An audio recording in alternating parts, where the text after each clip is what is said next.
Olá pessoas, tudo supimpa?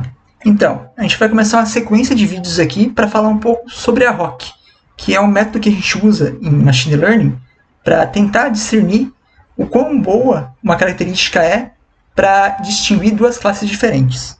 Então, nesse primeiro vídeo aqui, a gente vai ver o que é e para que serve a ROC, que eu já acabei dando um spoilerzinho aqui, e alguns conceitos elementares, como o verdadeiro positivo, verdadeiro negativo, falso positivo e falso negativo, bem como também a AUC.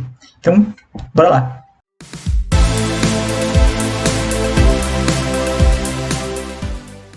Certo, pessoas, então a aula de hoje vai ser sobre ROC. Vamos lá, o slide. Não, pera, slide errado. Próximo. Aí, então, certo. Então a aula de hoje, como eu havia dito, vai ser sobre ROC, Receiver Operating Characteristic. Traduzindo para português, é característica de operação de receptor. E se você não entendeu nada dessa tradução, fica tranquilo, porque eu também não entendi nada.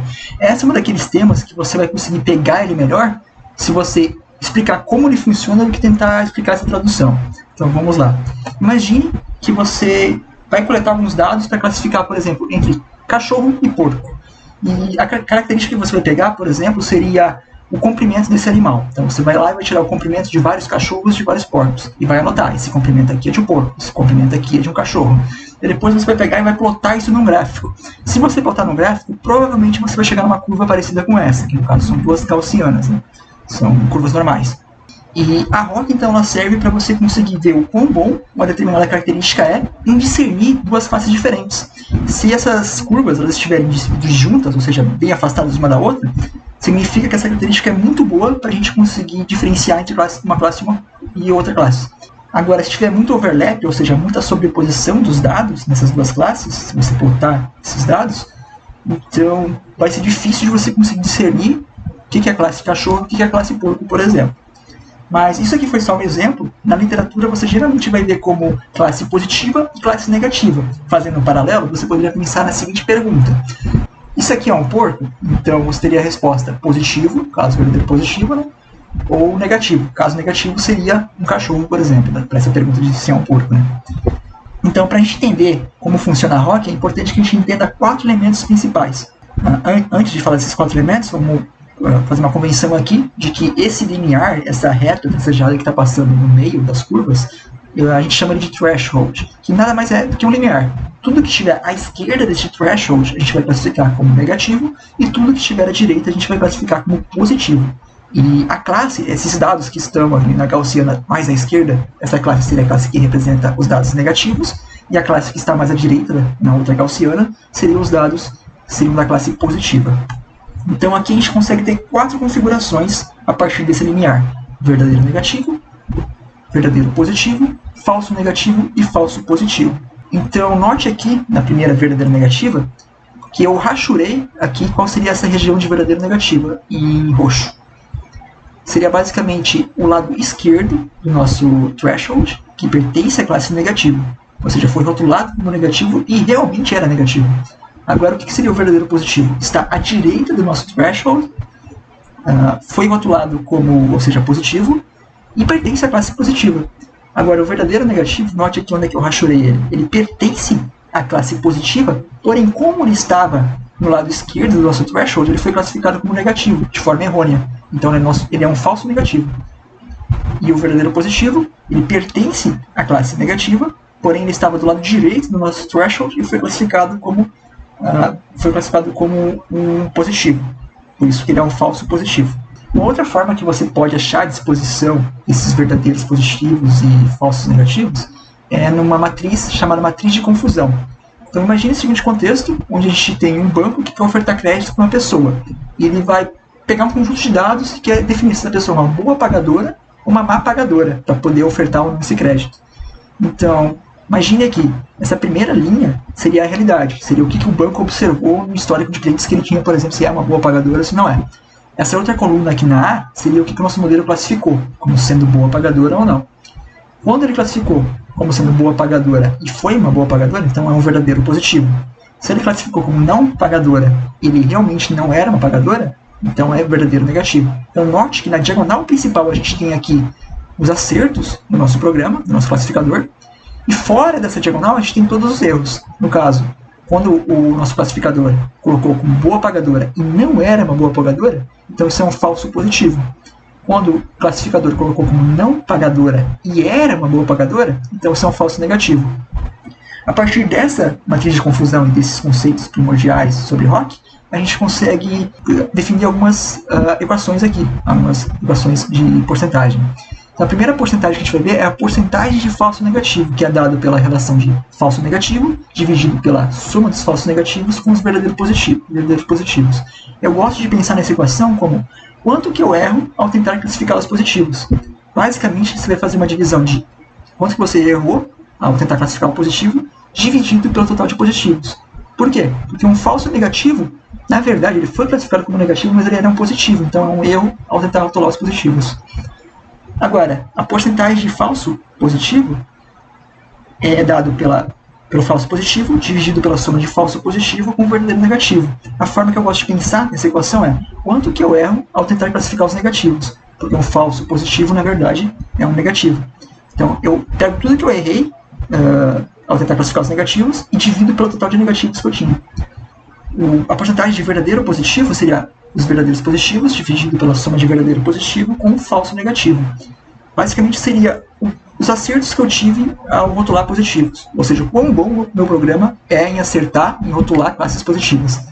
Na literatura você vai achar alguns nomes específicos para essa porcentagem, que pode ser chamada de sensibilidade ou de precision. A outra parte importante também, a última equação importante aqui, seria a porcentagem de verdadeiro negativo, que seria o verdadeiro negativo dividido pela soma de verdadeiro negativo com falso positivo, que basicamente é os acertos que você teve ao tentar rotular classes negativas. Então é quão bom o seu programa é em acertar quando ele vai dizer que a classe é negativa. Na literatura você ainda vai achar nomes específicos, que seria especificidade ou recall. Agora, finalizando aqui essas equações importantes, tem a seguinte relação, que a porcentagem de verdadeiro positivo somada à porcentagem de falso negativo é igual a 1. A porcentagem de verdadeiro negativo somada à porcentagem de falso positivo é igual a 1. Então, como que a gente consegue enxergar essas relações? Basta olhar aqui para essa imagem aqui onde tem as equações. Então, essa primeira linha da equação aqui, igual a 1, você consegue deduzir ela a partir desses dois últimos pares aqui de equações.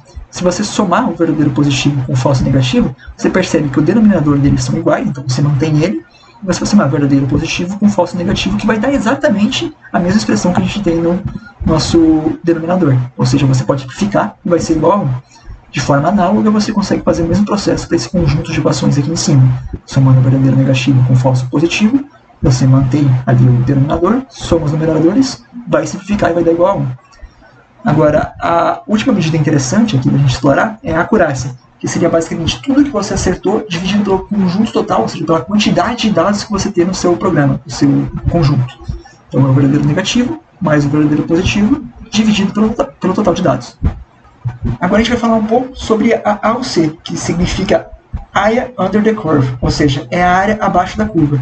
Isso aqui, esse gráfico que vocês estão vendo na tela, já seria a nossa ROC, basicamente.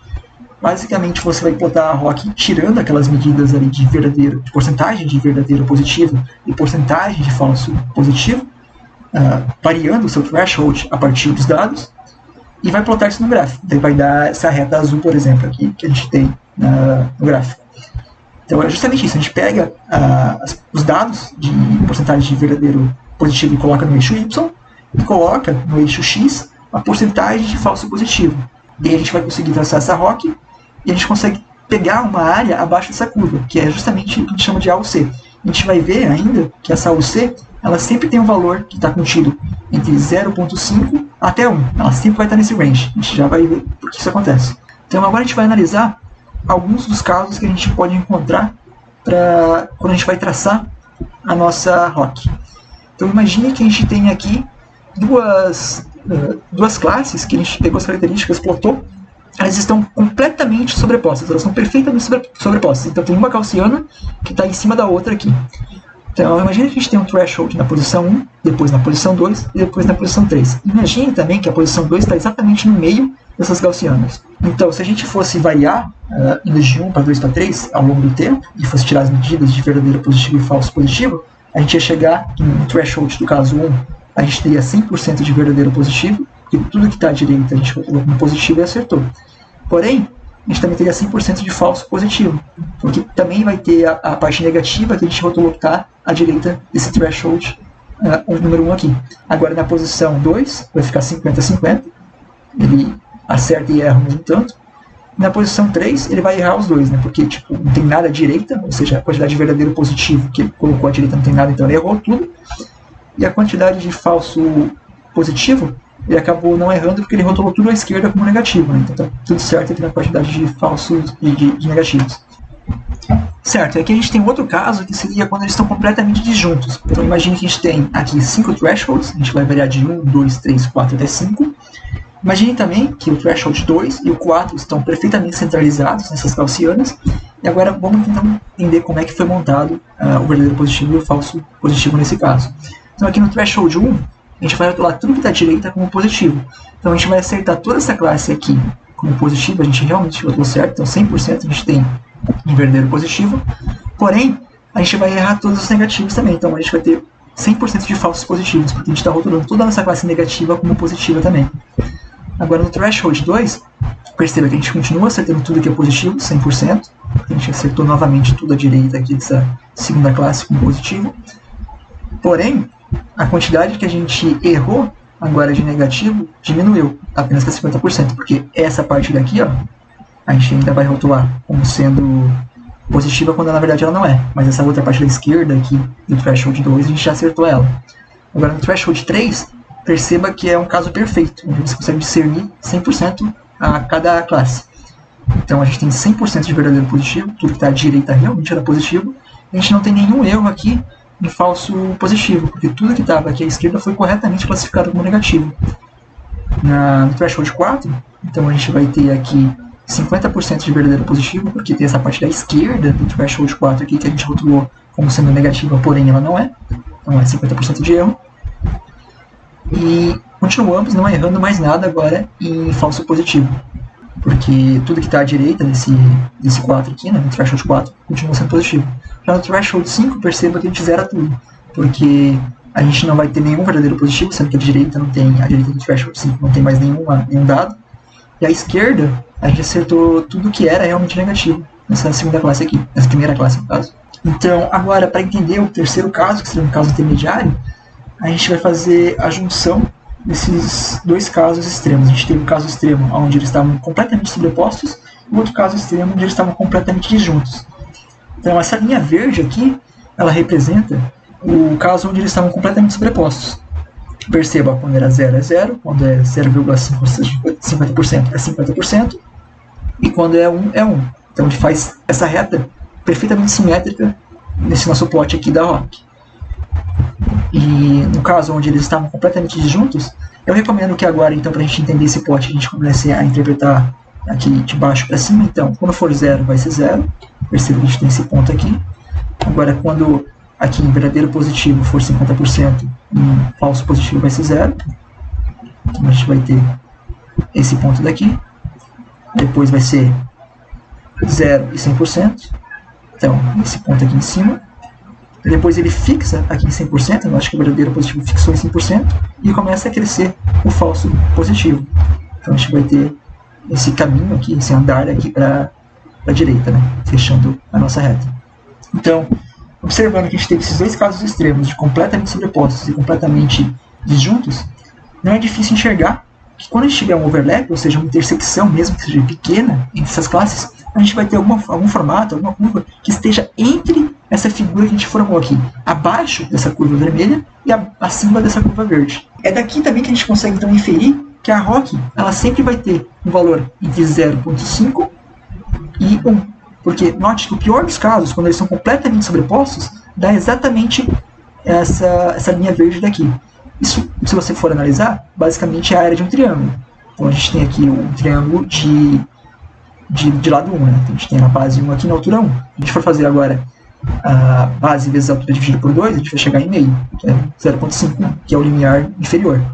Agora, no caso perfeito, onde eles estão completamente juntos, a gente vai ter essa figura aqui que, se perceber, olhar com atenção, vai formar um quadrado de lado 1. Então, você vai multiplicar 1 por 1, você vai ter a área que vai ser 1.